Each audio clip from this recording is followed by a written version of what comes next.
If one day your familiar neighbor turns out not to be the person you know, and you realize he is merely someone who looks like your neighbor, he impersonates, infiltrates the neighborhood, and slaughters everyone, including you, what would you do? John MG Horror Studio in the game That's Not My Neighbor to experience what it's like to face these bizarre imposters for a day. That's Not My Neighbors is a 2D indie game released in February this year. It features simple yet highly engaging gameplay. If you enjoy indie role-playing games or job simulator genres like Paper Please or Contraband Police, you shouldn't miss That's Not My Neighbor. With gameplay similar to Papers, Please, the twist is that the people you face are monsters disguised as humans. Set in 1955, you become a gatekeeper for an apartment building because, at the time, your character has no other job options and needs to make a living. However, you are not just any gatekeeper. You must deal with creatures that mimic humans, doppelgangers. When you start the game, you are gatekeeping sitting in a security booth. You are shown a short black and white film by an organization called DDD, Doppelganger Detection Department. This short film serves as an introductory guide for new gatekeepers, providing crucial information for dealing with these shape-shifting creatures. The game will guide you on how to detect imposters and report them to the organizations when encountering a doppelganger. These creatures can mimic and transform into residents of the building, but they occasionally make mistakes and aren't perfect copies. Therefore, you must be extremely vigilant and pay close attention to these details. The game will guide you on how to detect imposters and report them to the organizations. The organization will introduce you to your workspace, which includes a rectangular window in front of you where you can see residents requesting entry into the building. Below the window is a slot for passing documents. To your right is the button to open and close the building's door, allowing residents inside. Above on the right is a list of apartment units. On your left, you'll find a calendar showing the current in-game time, an emergency danger button to press when you detect a doppelganger, and a telephone to call DDD or residents inside the building. Though it might seem like an ordinary job, you hold the safety and survival of the building residents and yourself in your hands. This makes the gatekeeping jobs extremely important, as even a small mistake can lead to dangers. The job is so perilous that few gatekeepers survive even a single day, which is why the DDD is always seeking candidates for these positions, even if they lack extensive experience. Only one guard has survived and been recognized by the organizations as Employee of the Month. Henry. Be like Henry, but better, is the organization motto, encouraging you to excel like Henry. Complete your duties effectively and avoid being killed by doppelgangers. After watching the instructional tape, you will meet an employee of the DDD outside, dressed in a yellow hazmat suit, who will welcome you and provide further guidance before you begin your workday. As your workday starts, residents of the building will come one by one to request entry. First, you need to check the resident ID to see if the picture and ID number match the information in your list. And don't forget to verify the ID expiration date against the current date on the calendar. Each day the building has a register of residents entering and exiting. Residents must have an entry request document to prove their identity. If they don't, you can mark them as lacking documentations and begin questioning them. However, not everyone without an entry request is an imposter. Sometimes genuine residents forget their documents, so you'll need to verify other information to confirm their identity.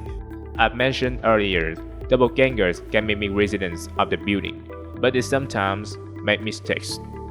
They might grow extra eyes, develop grotesque arms, or speak in nonsensical terms, unable to communicate like normal humans.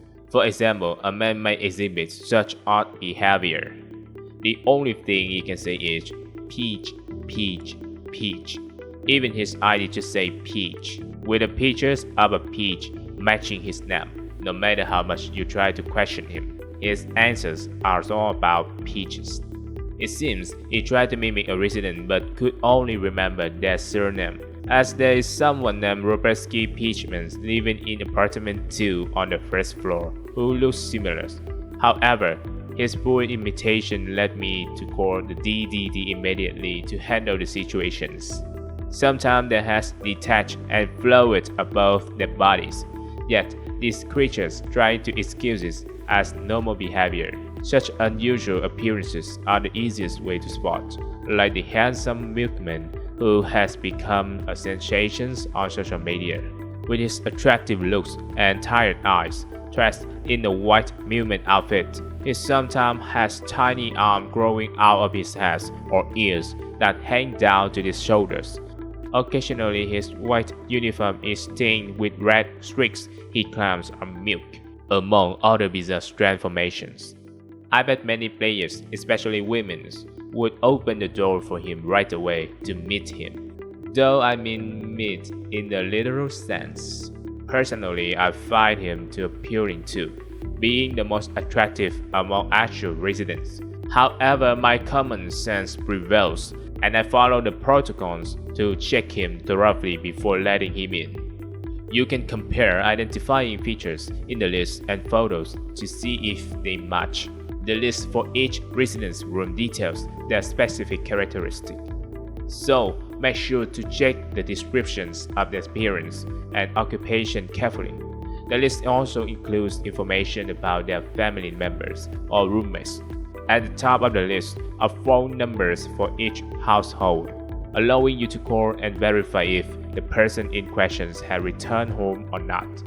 Even after checking the details like ID, entry papers, and appearance, it's still possible they might be a highly skilled imposter. When you call their apartment, you'll encounter two scenarios. First, if it's verified that they are who they say they are, you can let the resident into the building by pressing the door button on your right. Remember to close the door again to manage entry and prepare for the next residence. The second scenario is that the person in front of you is a doppelgangers. Don't panic, stay calm, and press the emergency danger button on your left to lower the security gate.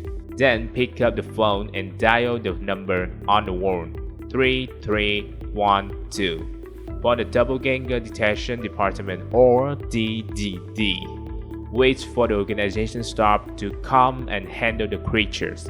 After they clean up, they will instruct you to continue your work. You'll need to continuously manage the entry of people into the building until your workday ends.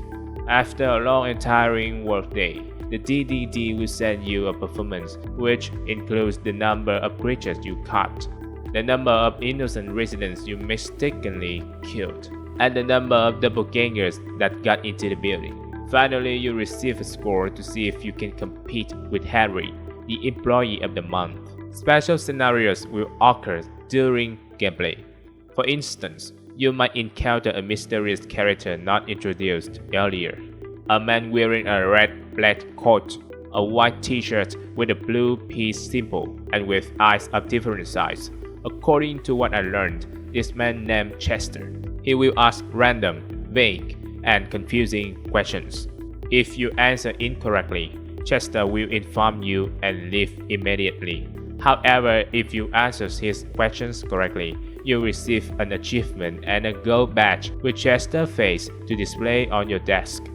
Nacho Sama, the game's creators, had mentioned that Chester is a regular human with the ability to time travel. Additionally, when questioning doppelgangers about their documents, they won't bother pretending to be normal. Instead, they may threaten and challenge you, showing awareness of your intention to call the DDD to eliminate them. So I started wondering, are these creatures some advanced entities or something that can mimic not only the appearance of humans but also inanimate objects like IDs and entry papers? Besides copying appearances, they can also carry some memories of the people they transform into. Despite our efforts to eliminate countless doppelgangers, these creatures continue to transform and infiltrate human society. What is their true purpose? Do the residents inside know about their presence, or has the DDD kept the truth hidden? If you enjoy fictional story about SCP or mysterious creatures, this game is quite captivating and worth trying out. And that wraps up all the events in the game That's Not My Neighbor. Thank you for watching the entire video. If you had any thoughts, please leave a comment below. Don't forget to like, share and subscribe to my channel. And I'll see you in the next video. Goodbye.